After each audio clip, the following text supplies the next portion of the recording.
The room is relationships. The room is you and me and everyone in America. What are you talking about? The room is different cookie cutter from Hollywood. Yeah, man, you never know. People are very strange these days. What's going on? Welcome to The Room Minute. The podcast where we get obsessed with the cinematic classic The Room. 1 minute at a time. You have no idea what kind of trouble you're in here, do you? Why are you so hysterical? We always wanted people actually talk about it. I did not hit her. It's not true. It's bullshit. I did not hit her. I did not. Oh, hi, Mark. Oh, hi, Allison. Oh, hi, Rob. Oh, hi, listeners. We're here to talk about minute 88 of The Room, in which, damn it, Johnny, don't you start in on Claudette, because that's wrong. The party's over. We all know it's the last night of Johnny's life. It is apparently morning, so he did get to see sunlight one more time, I guess. And, yeah, so Claudette's there. I forget what she told Lisa. I'm going to go home now. Bye-bye. You call me if you need me. Lisa says, I will. Thanks, Mom. Mm-hmm. Claudette says, and she leaves. Is that supposed to be sunlight going through the window? Well, I don't know what else it would be. They live on a residential street in San Francisco. I mean, it could be a street light. So they literally party till question marks. Yeah. Sweet. Yeah. That's a good party. Quite a party. Oh, hi, Johann. How's it going? Oh, hi, Johann. Hello. Which, I mean, explains why everyone, like Lisa and Mark, were just blatantly dancing with each other all close, because they were, it was late. They were drunk. They were tired. They lacked judgment. I like how disregarding of a greeting Claudette had, though. I don't know what made that decision. Like, thanks, Mom. Mm-hmm. And she's out. Yeah. Well, it's morning. She doesn't normally party this late, maybe. She's old. Yeah, but she still made it till morning. I mean, that's still impressive. Well, yeah, and she just cleaned up the kitchen. Or, as we covered last week, she cleaned up the quote-unquote kitchen. Wait. Where's the kitchen located in that apartment? Right. That's why there's no kitchen. There's chair and alcohol storage room and the living room and then bedroom and bathroom. Yeah. Yeah. God, never would have thought about that. Claudette stuck around to clean up the kitchen, which is nice of her, and then she came up to check on things with Johnny and Lisa. I mean, you could always contribute to cleaning the kitchen if it didn't exist. Oh yeah, that's the easiest kitchen to clean. Yeah. Like, I totally clean the kitchen. Sure. Like, I mean, like, if you're going to go to a potluck at Johnny's apartment, you can sign up for cleaning the kitchen, and then you'd be good. Which basically means just toss any dishes into the trash and move on, I guess. Yeah. We're supposed to be cleaning the roof, because they had party up there, and that's going to be horrible. Yeah, but isn't that the landlord's responsibility at this point? That might be Johnny, I'm not sure. Yeah, given the setup for the neighbors, maybe he's in charge. Yeah, what doesn't he actually do? What doesn't he actually do? Yeah, because, like, he seems to do a lot of stuff around there. Like, it seems like he is the hairpin to everybody's stuff. But he saves the bank millions of dollars doing a job that he's not even trained to do. Right. He keeps Denny safe from drug dealers. Yeah. And he keeps him going to college. Yeah, so he pays for his college. He pays for his apartment. Yep. Is it just Denny that lives there? Denny has his own apartment. Yeah. Because of Johnny. Yeah. That is like a Disney sitcom where, like, a kid, like, has his own apartment. Well, he's not a kid. Well, he's supposed to be. Yeah. He's supposed to be younger than the rest of them. Kid-minded. Oh, okay. He's in college, right? He's going to junior college. Well, he's going to school, according to the movie. They're vague. It's just school. Tell me, what does Denny do? Johnny wanted to adopt Denny. It's really a tragedy how many kids out there don't have parents. When Denny turned 18, Johnny found him a little apartment here in this building, and he's paying for it until he graduates from school. According to Philip Haldeman's comics, he's going to, it's a specific junior college in San Francisco. I forget what it's called. Let's see. Junior college is just like the 2-year colleges, right? Yes. Yeah, generally. Okay.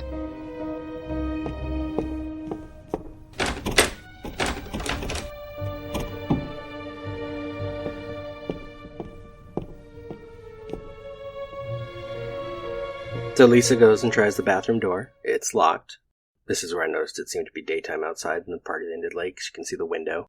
And I noticed this time on the dresser in the foreground, there are 2 wooden artist mannequins lying flat, and I feel like that's foreshadowing for what's about to happen. Yeah. Because they're separate from each other, and the one's just laying on its back. They're setting us up. It's brilliant, is what it is.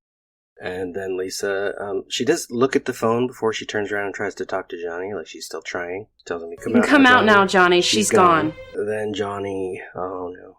Johnny, I was with Johnny for a bit here, because, it seemed like he was really hurt. And he does some great acting in the next couple of minutes. But here he says, in a few minutes, bitch. Lisa says, Who are you calling a bitch? And then he loses me. He says, You and your stupid mother. He was having a great time at the party with her mother. They were hanging out, having conversations. And so Lisa calls Mark. Which she does almost to spite him, because it seems pretty clear to me that he would be able to hear it. Yes. And I think from the look she gives before she does it, she wants him to hear it. And definitely by the end of the phone call, she deliberately says bye really loud.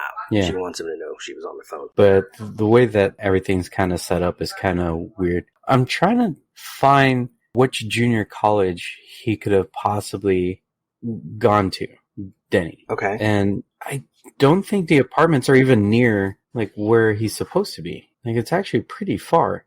We haven't seen Denny drive. Let's see, City College. So, City College. He might only refer to it as City College in the comic. He might not give it a name. Yeah, because I was looking kind of where. Sorry, I can't.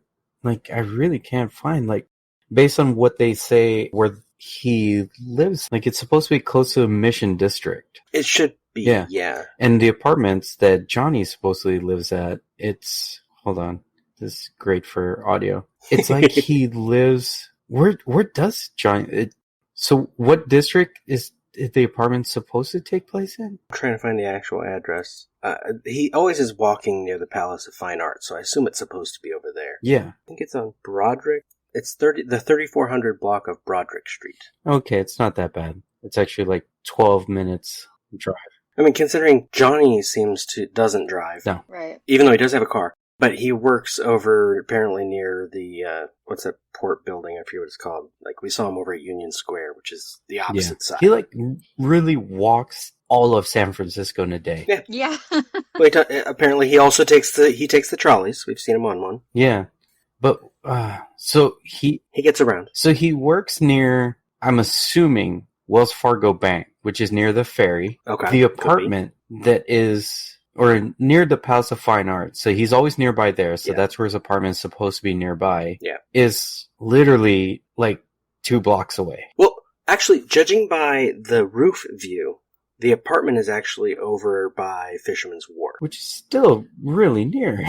Which is, it's closer, but it's still a bit of a walk, and you got San Francisco hills. But the walk that he took, the final walk before, as it goes to night. Yeah. He traveled almost 3 hours when he could have just... That's why it was so dark. Yeah, he traveled 3 hours clockwise around the entire city, whereas he could have walked 10 minutes counterclockwise.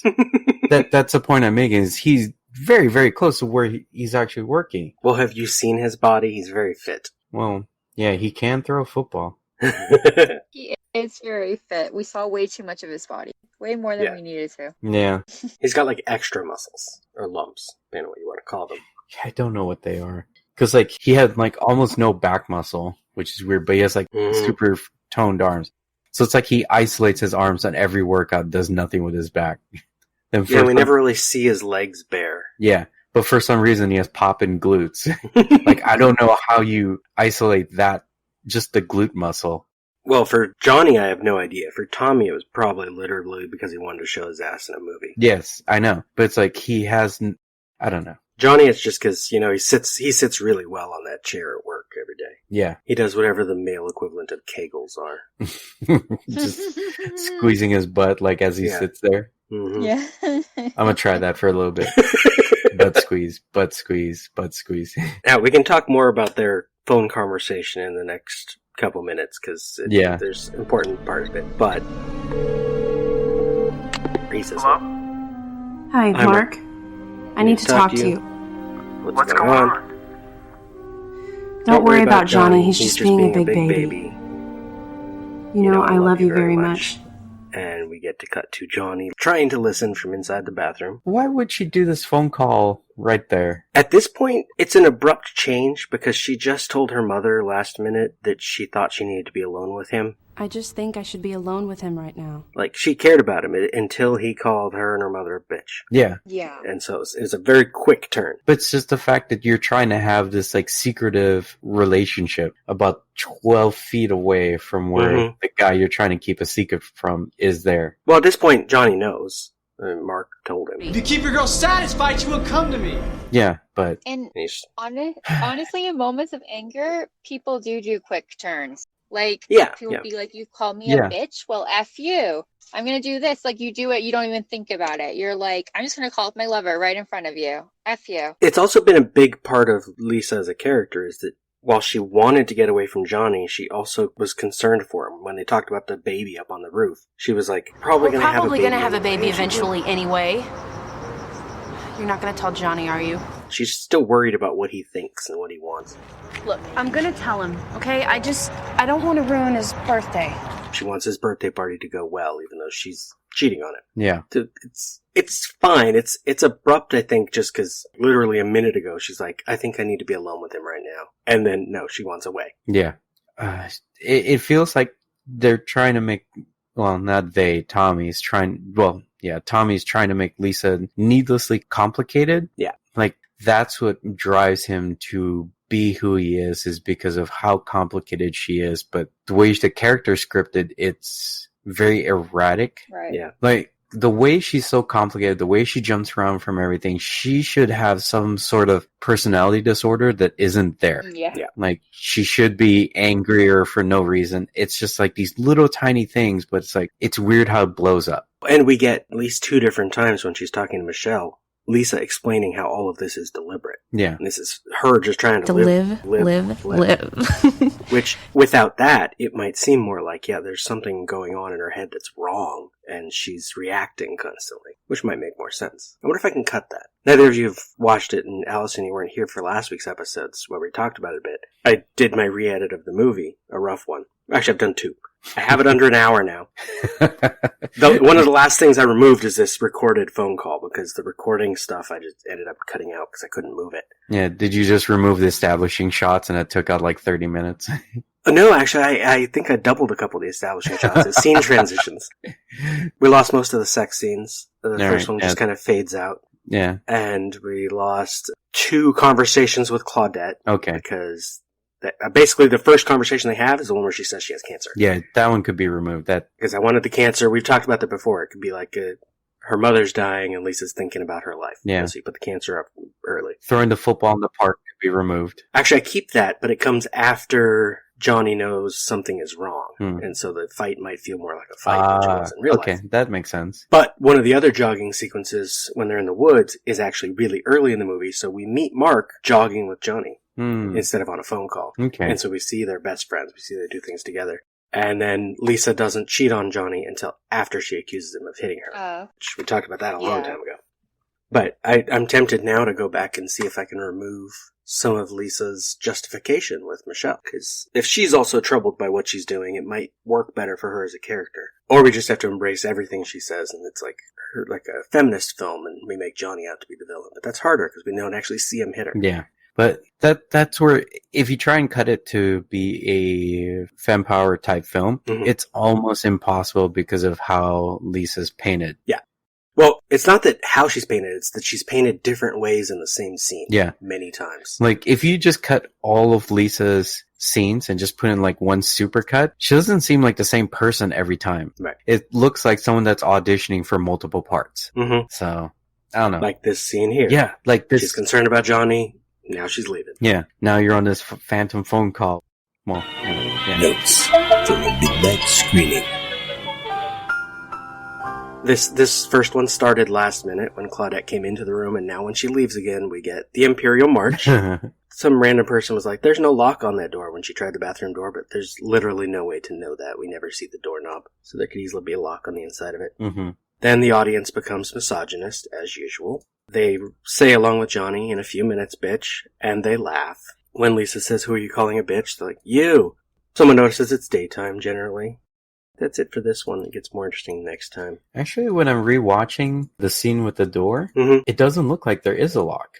Mainly because... Well, you can't really see the doorknob. Well, okay. Or you mean the mechanism? Yeah, So here's a couple things that I'm noticing about this door. And these are kind of the things that make it seem like there's not a lock. Well, there's no door frame. Yeah, other than no door frame. Even if there is a lock, she could just pull harder. Normally, if there's a lock, if someone is trapped, there's at least like something to unlock it. Yeah, a little hole. Like a little notch or something. Yeah, a little hole, like you hit it with a pin, everything like that. Yeah. The other thing is it's kind of obscured by her hand, but the screws are on her side. Oh yeah, the screws should be on the side with the lock. Yeah. So there is no lock. But when he opens it, look up higher, there does look possibly be a sliding lock, although weirdly high. But that wouldn't affect the doorknob. No. She tries the knob. Yeah. Although, I don't remember if she manages to turn it or what. Either way, yeah, it's like saying there's no lock is kind of silly unless we see it up close and see the stuff. Yeah, but this doorknob in particular does not have a lock. Maybe, yeah. Yeah, there's no door frame. Like, it doesn't seem like the hinge is even put in properly on the door. No, the hinges are, because there's no door frame, the hinges are just kind of up against a wall. And yeah, because they overlap the actual framing of the door. Yeah. Right, they should be inside a frame so they don't stick out. Oh, this door's completely... Okay, so I see how this is done. You know, like you take the door and you take the hinge and it can open up to 270 degrees before it actually hits its lock. This is 270 degrees. It's not even put in right. So that's why it looks like that, where it's overlapping the door frame. Yeah, because it's not too It's far. completely open. So if you were to open the door, it would swing all the way out to the wall. Yeah, the doorknob would go into the wall. Yes. So this is, well, obviously I'm not going to say that the carpentry of this door isn't top notch, because it isn't. But with the way it's done right now, the door wouldn't even be able to close if you put in the hinges on the actual wall, because it'll max out after a certain point. Yeah. So it's a poorly constructed set. Shocker, I know. Yeah. It was probably supposed to be like a walk-in closet, and then they just put this up there. Well, yeah, until he did his nude scene, it was probably just door and nothing there. Yeah. They're like, wait, you're gonna go in there? Oh no. Like, what if they use that portion just so a camera angle can go there, and then they just put this door up when they're not using that space? That would make sense. They definitely filmed over there for the sex scenes. Yeah. Wow. Every time I'm in movies like this, I always try and look in mirrors. Like, do I see a camera? Yeah, there is a mirror, but all it is on the lamp and the bed. No equipment's over there. Yeah. But it looks like there's a framing light hanging there. I can't tell.